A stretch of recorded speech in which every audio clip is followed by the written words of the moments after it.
So, Hello.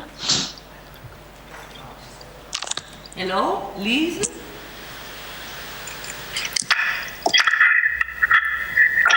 Is Trieste? Yes, do you have my sound? Okay, great. So we have just seen some images of your work on the border of Gaza, and Fantastic. we see you. You are very young. Yes. So I'm very happy to see you, and I thank you for this connection in the early morning. But we are just in a very dense conference about the topic of smuggling.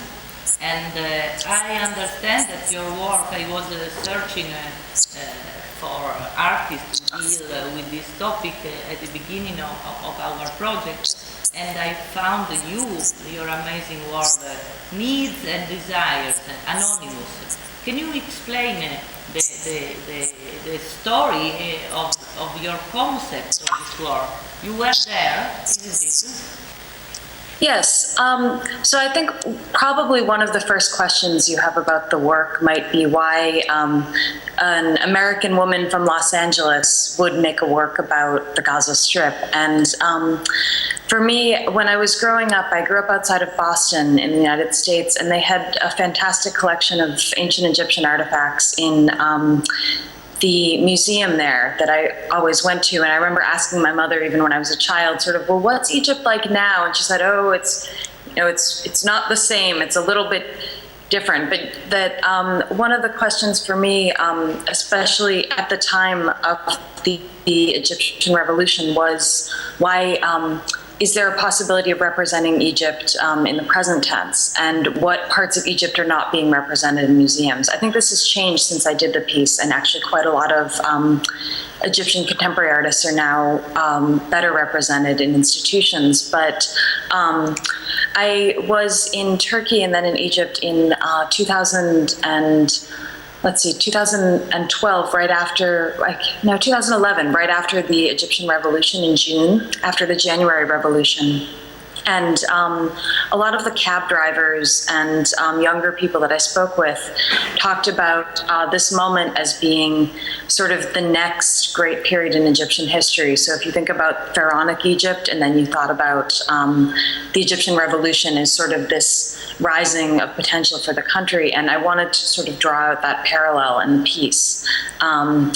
The idea was to create these two architectural tunnels, and thinking about the smuggling not just as emblematic of the Israeli-Palestinian conflict or sort of very specific to the situation, but thinking about smuggling as a means to an end, and sort of smuggling as not just as illicit activity, but sort of how people find a way to go on. Like, I was very interested in the idea of living and transgression, and I think it, especially in the United States, it's so loaded to discuss that region, but I thought for me, when I started so I spent months researching the tunnels, and I kind of tried to read every news account that I could from when Operation Cast Lead happened up until the present. And depending on the news source, some people would say, they're smuggling drugs, or they're smuggling sort of illicit, weapons, and other people would say, well, they're smuggling baby food. And in one of the cabinets, you see a white wedding dress, which is made of Kevlar, and there were brides that had gotten smuggled in the situation. So one of the other objects that was particularly striking to me was the lemon tree, which is hanging in the same cabinet as the wedding dress. And there was a man that, because he couldn't guarantee having access to lemons most of the time, he had a tree smuggled in. So for me, it was also thinking about the people of Gaza not so much as just as kind of people in crisis, but thinking about them as having human needs that people in other countries would identify with. So I thought about, if I was selecting objects from the cabinets, I might want the chocolate bar and not the baby food. And that also with the in the work, the construction of the architectural tunnels, there are two of them, and one of them, made of wood, sort of refers to the tunnels inside the Great Pyramids. And I was thinking about, and also just with the overall structure of the work, when Napoleon visited Egypt with his savants, they made these etchings of the inside of the Great Pyramids. And thinking about that passage as sort of metaphorically for the ancients, it was the passage from life into the afterlife. And I wanted to draw a parallel between this constructing this other life through the tunnels and the idea that the tunnels were actually this means of subsistence. And so the other tunnel refers more directly to a cast concrete tunnel that exists on the border today. So those were the general concerns. And then in terms of smuggling with the artwork, many of the items in the cabinets are made of cast lead, and the Israeli military operation that sealed the border was called Operation Cast Lead. So they're these very heavy objects, deliberately so, and kind of thinking about the weight of, even the metaphoric weight of kind of feeling something in your pocket and knowing that you're crossing a border with it. And I wanted to implicate the viewer directly in that act. And so when the piece is presented, there's a box of white gloves that's on the back wall. The entry is sort of deliberately obfuscating, so the first tunnel and the back of the drawers almost appear like these walls that you're not sure if you're meant to walk into. But if you look through the hole in the tunnel, you kind of see that there are these gloves back there. And I deliberately worked with the museum and had to sign a waiver for an unorthodox installation so that the security guard would not be inside the area where you could interact with the drawers. So the idea was that the viewer could pocket any of the objects and walk around the museum and potentially in some cases steal the objects, but that there was sort of this idea of the feeling of that action and what it would mean to have to smuggle something across a border. Obviously very different and obviously completely metaphoric in this sense, but yeah. Great. And this idea of survival is also, smuggling for survival and not for crime is also one of the topics of our meeting now in Trieste. And I think, I don't know if from the room someone wants to ask something to Liz. With details of her works or of her feeling. Otherwise, I hope. Yes, one question. Just to come here and say the question to please. Just a moment. Can you hear me? Yeah. Hi, Liz. Can you hear me? Can you hear me, Liz? Can you hear the... No. Into the computer, okay. Sorry. Hi, Liz.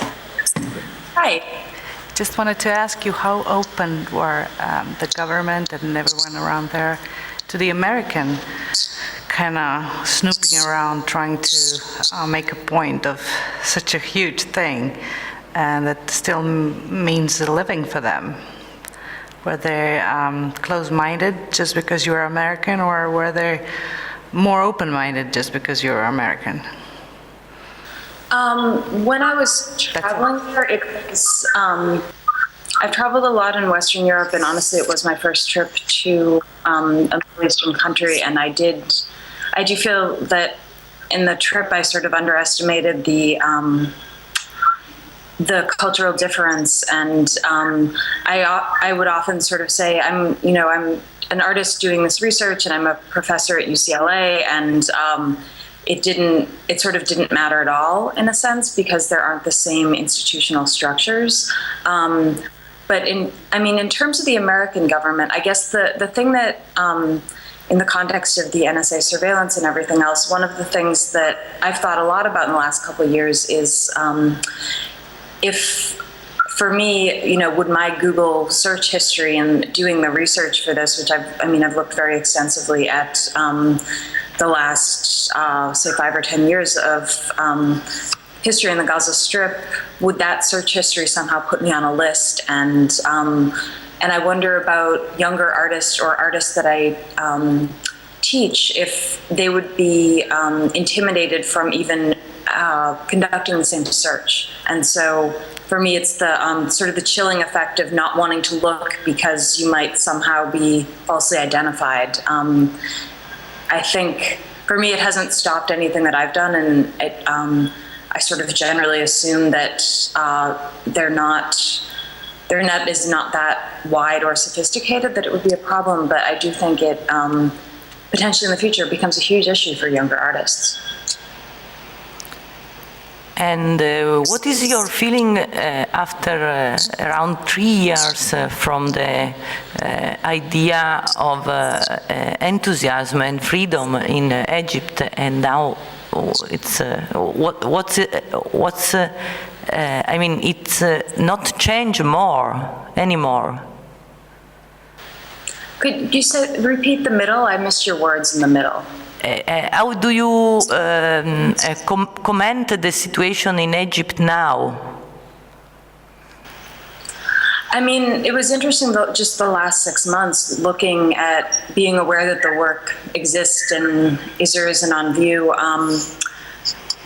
I think as much as, for me, the hope with my work tends to be optimistic, even when it's dealing with sort of challenging subject matter, and I tend to think about kind of the potentiality, and I still think about the potentiality of what smuggling could allow. I think particularly with the destruction of the tunnels in the last year and the really incredible destruction that's been wrought on that region, just militarily, that it closes down some of the possibility that the peace engages with. And I think it doesn't stop me from considering what is possible for that region, but I think it kind of changes that calculus. And so, yeah, that's how I think about it.